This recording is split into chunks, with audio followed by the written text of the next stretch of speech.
ಶರಣಂ ಭಗವತಿ ಶರಣಂ ಭಗವಾನೇ ಭಗವತಿಯೇ ದೇವಾ ಶರಣಂ ಸ್ವಾಮಿಯೇ ಶರಣಂ Ayyappa. Welcome to Yogi Gadag channel.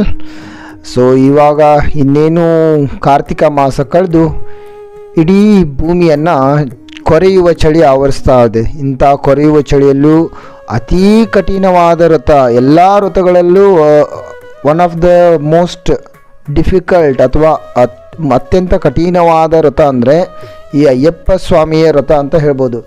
So ಬೇರೆ ವ್ರತಗಳನ್ನು ನಾವು ಮಾಡಬೇಕು ಅಂತ ಹೋದರೆ, ಕೆಲವು ದೇವರುಗಳನ್ನು ಆರಾಧನೆ ಮಾಡಬೇಕಂದ್ರೆ, ಕೆಲವು ದೇವಸ್ಥಾನಗಳಲ್ಲಿ ಹೋಗಬೇಕಂದ್ರೆ, ಕೆಲವು ಪೂಜೆಗಳನ್ನು ಮಾಡಬೇಕಂದ್ರೆ ಎಲ್ಲರಿಗೂ ಆಗೋದಿಲ್ಲ. ಈಗ ಇತ್ತೀಚೆಗೆ ನಾನು ಕುಂಭಮೇಳಕ್ಕೆ ಹೋಗಿದ್ದೆ, ಅಲ್ಲಿ ನನಗೆ ಒಳಗಡೆ ಬಿಡಲೇ ಇಲ್ಲ. ಯಾಕಂದರೆ ಪ್ಯಾಂಟ್ ಶರ್ಟ್ ಹಾಕೊಂಡು ಬಂದವರಿಗೆ ಅಲೋ ಮಾಡಲ್ಲಂತೆ. ಸೊ ಅಲ್ಲಿ ಕುಂಭಮೇಳದಲ್ಲಿ ಹೋಗಿ ಅಗ್ನಿಹೋತ್ರದಲ್ಲಿ ಪಾಲ್ಗೊಳ್ಬೇಕಂದ್ರೆ ಮುಂಚೆನೇ ನೀವು ಇಂತಿಷ್ಟು ಫೀಸ್ ಅಂತ ಕಟ್ಟಿ ರಿಜಿಸ್ಟ್ರೇಷನ್ ಮಾಡ್ಕೊಂಡಿರಬೇಕು. ಹಾಗೆ ನಮ್ಮನ್ನು 21 ನದಿ ನೀರುಗಳ ಸ್ನಾನಗಳಿಂದ ಪೂಜೆ ಮಾಡಬೇಕಂತೆ. ಅಲ್ಲಿ ಹೋಗ್ಬೇಕಂದ್ರೆ ನೀವು ಶಲ್ಯ ಹಾಕಿ ಧೋತಿಯನ್ನು ಶಲ್ಯ ಧೋತಿ ಹಾಕಿ ಸ್ವಾಮಿಗಳಿಂದ ದೀಕ್ಷೆ ಪಡೆದು ಹೋಗಬೇಕಂತೂ ನಾನಾ ರೀತಿಯ ಕಂಡೀಷನ್ಗಳಿದೆ. ಬಟ್ ಈ ಅಯ್ಯಪ್ಪ ಸ್ವಾಮಿಯ ಮಾಲಾಧಾರಿಗಳಿಗೆ ಯಾವುದೇ ಕಂಡೀಷನ್ ಇಲ್ಲ. ಸೊ ನಿಜವಾಗಲೂ ಅಯ್ಯಪ್ಪ ಸ್ವಾಮಿ ಬೇಡೋದೇನು ನಿಜವಾದ ಭಕ್ತಿ, ಶ್ರದ್ಧೆಯಿಂದ ಯಾವುದೇ ನಿಷ್ಕಲ್ಮಶವಾದ ಭಕ್ತಿಯನ್ನು ಮಾತ್ರ ಬೇಡೋದು. ಸೊ ಹಾಗಾಗಿ ಈ ವ್ರತವನ್ನು ಮಾಡೋರಿಗೆ ಒಂದು ವಿನಂತಿ ಹಾಗೂ ಒಂದು ಕಿವಿ ಮಾತು. ಸೊ ನಾವು ಅಯ್ಯಪ್ಪ ಸ್ವಾಮಿ ಮಾಲೆ ಹಾಕಬೇಕು ಅಂತಂದರೆ ಮೊದಲಿಗೆ ಎಲ್ಲವನ್ನು ತ್ಯಜಿಸೋಕೆ ರೆಡಿ ಇದ್ದರೆ ಮಾತ್ರ ಹಾಕಬೇಕು. ಹೆಣ್ಣು ಹೊನ್ನು ಮಣ್ಣು ಎಂಬ ಮಾಯೆಯನ್ನು ತೊರೆದು, ಎಲ್ಲ ಚಟಾದಿಗಳನ್ನು ತೊರೆದು, ಗುಟ್ಕಾ ಹಾಕ್ತಾರೆ, ಸಿಗರೇಟ್ ಹಾಕ್ತಕ್ಕೆ ಸೇರ್ತಾ ಇರ್ತೀರಾ, ಎಣ್ಣೆ ಹೊಡಿತಾ ಇರ್ತೀರಾ, ಅಥವಾ ಯಾವುದೋ ಹೆಣ್ಣಿನ ಹಿಂದೆ ಬಿದ್ದಿರ್ತೀರ. ಈ ಎಲ್ಲವನ್ನು 48 ದಿವಸಗಳ ಕಾಲ ಈ ಎಲ್ಲವನ್ನು ತೊರೆದು ಒಂದು ಮಂಡಲ ಮಾಡುವಷ್ಟು ಶಕ್ತಿ, ತಾಳ್ಮೆ ನಿಮ್ಮಲ್ಲಿದ್ದರೆ ಮಾತ್ರ ಈ ಮಾಲೆಯನ್ನು ಹಾಕಿ. ನಾನು ಲಾಸ್ಟ್ ಇಯರ್ ಮೊದಲ ಬಾರಿಗೆ ಅಯ್ಯಪ್ಪ ಸ್ವಾಮಿ ಮಾಲೆ ಹಾಕಿದ್ದೆ. ಸೊ ತುಂಬ ಕಷ್ಟ. ಎಲ್ಲವನ್ನು 48 ದಿನಗಳ ಕಾಲ ನಿಮ್ಮ ಮನಸ್ಸಿನ ಭಾವನೆಗಳನ್ನು ನಿಗ್ರಹ ಮಾಡಿಕೊಂಡು, ಸಂಸಾರ ತೊಂದರೆಗಳಿಂದ ದೂರವಾಗಿ, ಯಾವುದೇ ಚಟಾದಿಗಳನ್ನು ಮಾಡದೆ, ಹೊರಗಡೆ ಏನು ತಿನ್ನದೆ, ಇನ್ನೊಬ್ಬರು ಮಾಡಿದೆ ಅಡುಗೆಯನ್ನು ತಿನ್ನದೆ, ಜಸ್ಟು ಸನ್ನಿಧಿಯಲ್ಲೇ ಮಾಡಿದ ಪ್ರಸಾದವನ್ನು ಸ್ವೀಕರಿಸಿ ಇಡೀ ದಿವಸ ಮಾಡೋದು ಇದೆಯಲ್ಲ 48 ದಿನಗಳ ಕಾಲ ತುಂಬ ಕಷ್ಟಕರವಾದದ್ದು. ಆದರೆ ನಾವು ನಿಜವಾದ ಭಕ್ತಿಯಿಂದ 48 ದಿನಗಳ ಕಾಲ ಅಯ್ಯಪ್ಪನ ವ್ರತ ಮಾಡಿದಾಗ ಖಂಡಿತ ನಿಮಗೆ ಅಯ್ಯಪ್ಪ ಸ್ವಾಮಿಯ ಅನುಗ್ರಹ ಸಿಗುತ್ತೆ, ಹಾಗೂ ಕಷ್ಟಗಳು ದೂರವಾಗ್ತದೆ. ಸೊ ಹೀಗೆ ಹೇಳ್ತಾ ಹೋದರೆ ತುಂಬ ಇದೆ ಅಯ್ಯಪ್ಪನ ಬಗ್ಗೆ ಕಥೆಗಳು. ಸೊ ಈ ಚಾನಲಲ್ಲಿ ಮುಂದಿನ ದಿನಗಳಲ್ಲಿ ಅವುಗಳ ಬಗ್ಗೆ ಒಂದೊಂದಾಗಿ ಹೇಳ್ತಾ ಹೋಗ್ತೀನಿ. ಸೊ ಒಮ್ಮೆ ಏನಾಗ್ತದೆ, ಅಯ್ಯಪ್ಪ ತನ್ನ ತಂದೆ ಯಾರು ಶಿವನನ್ನು ನೋಡೋಕ್ಕೆ ಅಂತ ಹೋಗಿರ್ತಾರೆ. ಬರೋವಾಗ ಅಲ್ಲಿಂದ ಶನಿದೇವ ಎದುರಾಗ್ತಾರೆ. ಶನಿದೇವ ಆಗ ಶಿವನನ್ನು ಭೇಟಿಯಾಗಿ ಬರ್ತಾ ಇರ್ತಾರೆ. ಏನೋ ಒಂದು ಕಾರ್ಯಕ್ಕಂತ ಹೋಗಿ ಶಿವನನ್ನು ಭೇಟಿಯಾಗಿ ಬರುವಾಗ ಅಯ್ಯಪ್ಪ ಸ್ವಾಮಿಯನ್ನು ನೋಡ್ತಾರೆ. ಸೊ ಶನಿಯ ದೃಷ್ಟಿ ಗೊತ್ತಲ್ವಾ, ಅವನ ವಕ್ರ ದೃಷ್ಟಿಯನ್ನು ಅಯ್ಯಪ್ಪನ ಮೇಲೆ ಬೀರ್ತಾರೆ. ಅಯ್ಯಪ್ಪನನ್ನು ಹೀಗೆ ದೃಷ್ಟಿಸಿ ನೋಡ್ತಾರೆ.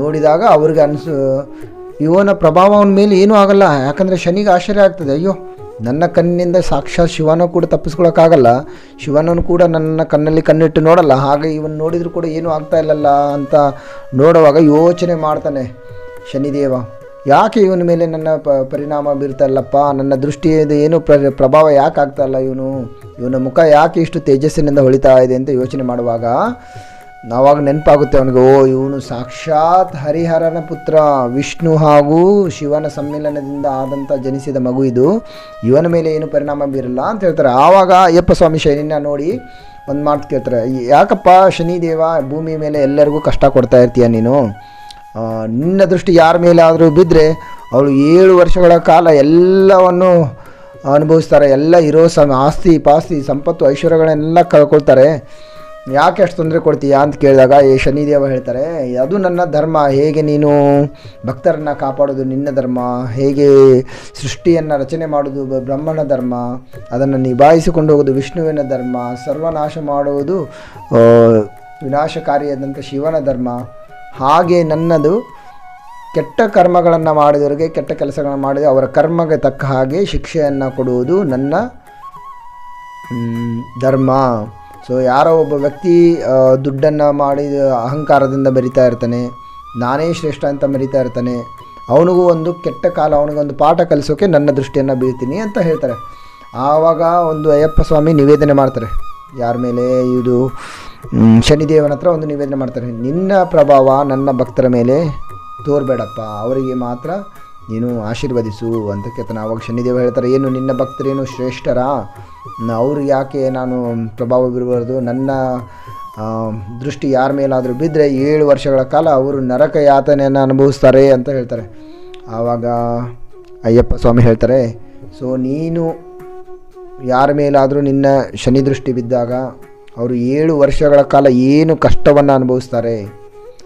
ಶ್ರೀಮಂತನಾದವನು ತನ್ನ ಎಲ್ಲ ಆಸ್ತಿಯನ್ನು ಕಳ್ಕೊಳ್ತಾನೆ,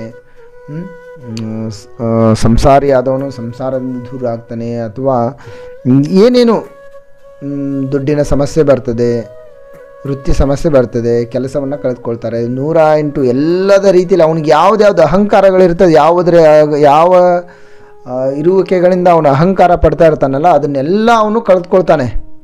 ಸೊ ನನ್ನ ಭಕ್ತಾದಿಗಳು 48 ದಿನಗಳ ಕಾಲ ನೀನೇನು 7 ವರ್ಷಗಳ ಕಾಲ ಕಷ್ಟ ಕೊಡ್ತೀಯಲ್ಲ, ಆ ಎಲ್ಲ ಕಷ್ಟಗಳನ್ನು ಸ್ವತಃ ತಾವೇ ಭಕ್ತಿಯಿಂದ ನನ್ನ ಧ್ಯಾನ ಮಾಡ್ತಾ ಆ ಕಷ್ಟಗಳನ್ನು ಅನುಭವಿಸ್ತಾರೆ. ಅಂದರೆ ಈ 48 ದಿನಗಳ ಕಾಲ ನಾವು ಹಾಸಿಗೆಯನ್ನು ಯೂಸ್ ಮಾಡಲ್ಲ, ಮನೆಗೆ ಹೋಗಲ್ಲ, ಅಲ್ಲಿ ಇಲ್ಲಿ ತಿನ್ನಲ್ಲ, ಕೇವಲ 2 ಹೊತ್ತು ಮಾತ್ರ. ಬೆಳಗ್ಗೆ 1 ಹೊತ್ತು ಸ್ವಲ್ಪ ಸನ್ನಿಧಿಯಲ್ಲಿ ಪ್ರಸಾದ ತೊಗೊಂಡ್ರೆ ಒಮ್ಮೆಗಲೇ ರಾತ್ರಿ ಅಯ್ಯಪ್ಪನ ಪೂಜೆ ಆದಮೇಲೆ ಇದು ಮಾಡೋದು. ಸೊ ಬೆಳಗ್ಗೆ ಎಂಥ ಕೊರೆಯುವ ಚಳಿಯಲ್ಲಿ ತಣ್ಣೀರಿನ ಸ್ನಾನ ಮಾಡ್ತಾರೆ. ಈ ಚಳಿಯಲ್ಲಿ ಹೋಗಿ ತಣ್ಣೀರು ಮುಟ್ಟೋದೆಷ್ಟು ಕಷ್ಟ.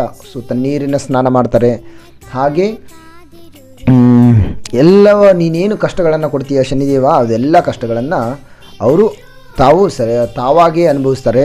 ಹಾಗೆ ನಿನಗೆ ಶ್ರೇಷ್ಠವಾದ ಬಣ್ಣ, ಶನಿದೇವರಿಗೆ ಶ್ರೇಷ್ಠವಾದ ಬಣ್ಣ ಕಪ್ಪು ಬಣ್ಣ. ಸೊ ಆ ಕಪ್ಪು ಬಣ್ಣದ ಬಟ್ಟೆಯನ್ನು ಧರಿಸಿ ಒದ್ದೆ ನೀರಿನಲ್ಲಿ ಸ್ನಾನ ಮಾಡಿ ಅದೇ ಬಟ್ಟೆಯಲ್ಲಿ ಪೂಜೆ ಮಾಡಿ ಆರಾಧನೆ ಮಾಡ್ತಾರೆ. ಸೊ ಈ ಎಲ್ಲ ಕಷ್ಟಗಳನ್ನು ಅವರು ಅನುಭವಿಸೋದ್ರಿಂದ ನೀನು ಅವರಿಗೆ ಯಾವುದೇ ಶಿಕ್ಷಣ ಕೊಡಬೇಡಪ್ಪ, ನಿನ್ನ ಪರಿಣಾಮ ಅವ್ರ ಮೇಲೆ ಬೀರಬಾರ್ದು ಅಂತ ಹೇಳಿದಾಗ ಶನಿದೇವ ಅವನ ಮಾತುಗಳಿಗೆ ಒಪ್ಪಿ ಅಯ್ಯಪ್ಪನ ಭಕ್ತರಿಗೆ ಹಾರೈಸುವುದಾಗಿ ತಿಳಿಸ್ತಾರೆ. ಸೊ ಹಾಗಾಗಿ ಈ 48 ದಿನಗಳ ಕಾಲ ಎಲ್ಲ ಅಯ್ಯಪ್ಪ ಸ್ವಾಮಿ ಭಕ್ತಾದಿಗಳು ಸರಿಯಾದ ರೀತಿಯಲ್ಲಿ ಶ್ರದ್ಧೆಯಿಂದ ನಿಷ್ಠೆಯಿಂದ ಅಯ್ಯಪ್ಪನ ಸೇವೆಯನ್ನು ಮಾಡೋಣ. ಸಕಲ ಜೀವರಾಶಿಗಳಲ್ಲೂ 82 ಲಕ್ಷ ಜೀವರಾಶಿಗಳಿದೆ ಅಂತ ಹೇಳ್ತಾರೆ ಭೂಮಿ ಮೇಲೆ.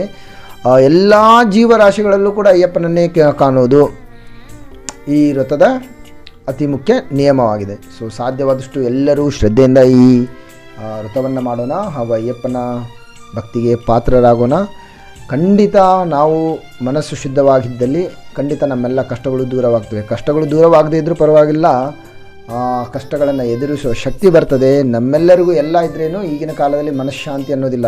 ಸೊ ನೀವು ಹೇಗೇ ಇರಿ, ಕಾರಲ್ಲಿ ಓಡಾಡಿ ನಲ್ಕೊಂಡು ಓಡಾಡಿ ಇದು ಮಾಡಿ ನಿಮ್ಮ ಹತ್ರ ದುಡ್ಡು ಇಲ್ಲದೇ ಇರಲಿ, ಒಂದು ಮನಃಶಾಂತಿ ನೆಮ್ಮದಿಯನ್ನು ಕರುಣಿಸ್ತಾನೆ. ಸೊ ಆ ಮನಃಶಾಂತಿ ನೆಮ್ಮದಿ ಬೇಕು ಹಾಗೂ ಇತರರಿಗೂ ಒಳ್ಳೆಯದಾಗಲಿ ಅಂತ ಹೇಳ್ಬಿಟ್ಟು ಈ ವ್ರತವನ್ನು ಮಾಡೋಣ. ಅಯ್ಯಪ್ಪ ಸ್ವಾಮಿ ಎಲ್ಲರಿಗೂ ಒಳ್ಳೇದು ಮಾಡಲಿ. ಈ ಮೆಸೇಜ್ ಇಷ್ಟ ಆದರೆ ಯೋಗಿ ಗದಾ ಯೂಟ್ಯೂಬ್ ಚಾನಲ್ನ ಸಬ್ಸ್ಕ್ರೈಬ್ ಮಾಡಿ, ಶೇರ್ ಮಾಡಿ.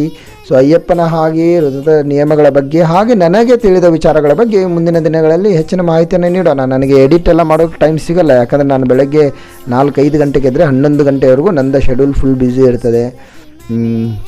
ಪೊಲೀಸ್ ಇಲಾಖೆಯಲ್ಲಿ ಕ್ಲರ್ಕ್ ಆಗಿ ಕೆಲಸ ಮಾಡ್ತಾಯಿದ್ದೀನಿ, ಅದರೂ ಕೂಡ ತುಂಬ ಬ್ಯುಸಿ. ಆದರೆ ಇನ್ ಬಿಟ್ವೀನ್ ಟೈಮ್ ಮಾಡಿಕೊಂಡು ಈ ಸಣ್ಣ ಪುಟ್ಟ ವಿಚಾರಗಳನ್ನು ಶೇರ್ ಮಾಡೋಣ. So thank you so much. Ayyappa ಸ್ವಾಮಿಯ ಆಶೀರ್ವಾದ ನಮ್ಮೆಲ್ಲರ ಮೇಲೆ ಇರಲಿ. Have a good day.